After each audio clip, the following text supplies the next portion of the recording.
नमस्कार. आपल्या सगळ्यांचे महाराष्ट्र सोशल न्यूज चॅनलमध्ये हार्दिक स्वागत. चला वळूयात एका नवीन बातमीकडे. आजची बातमी. पेट्रोल, डिझेल व गॅस दरवाढ, वाढती महागाई आणि कांदा उत्पादक शेतकऱ्यांच्या प्रश्नांवरून धुळे जिल्हा काँग्रेस कमिटीच्या वतीने केंद्र व राज्य सरकार विरोधात तीव्र आंदोलन करण्यात आले.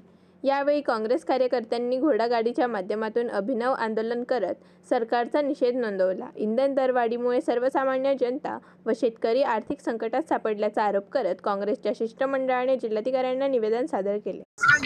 महाराष्ट्र प्रदेश काँग्रेसच्या वतीने धुळे जिल्हा काँग्रेसच्या तर्फे आज जे देशात पेट्रोल, डिझेल, घरगुती गॅस आणि कांद्याला जो शेतकऱ्यांना मार पडते, कांद्याला भाव नाही, शेतकऱ्यांवर अन्याय होतोय, बेरोजगारांवर अन्याय होतोय, नीटचे पेपर या ठिकाणी फुटून गेले, विद्यार्थ्यांवर, लाखो विद्यार्थ्यांवर अन्याय झालेला आहे आणि गेल्या 12 दिवसापासनं 8-10 रुपये वाढलेले आणि अजून आदरणीय राहुलजी गांधी यांनी सांगितलेलं आहे की अजून पण तुम्ही सुधरा, नाहीतर हे भाव पेट्रोल, डिझेल आणि गॅसचे हे 50ला अजून 50 रुपये वाढतील असं त्यांनी भाकीत केलेलं आहे आणि ते तसं होताना दिसतंय.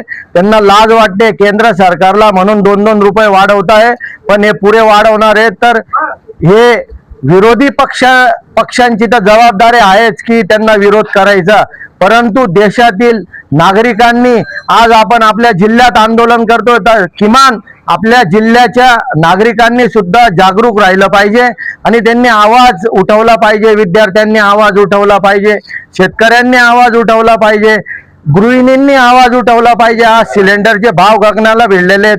ज्या वेळेस 300-400 रुपये सिलेंडरचे भाव होते तेव्हा ते नाचत होते बीजेपी वाले आणि आज तोच भाव 1000ला पोचलेला आहे आणि तरी त्यांना काही लाज वाटत नाही, एक पण बोलायला तयार नाही. आणि म्हणून पूर्ण महाराष्ट्रभर ह्या गोष्टीचा निषेध होतोय आणि या ठिकाणी आम्ही माननीय कलेक्टर महोदय यांना निवेदन देण्यासाठी आलो होतो.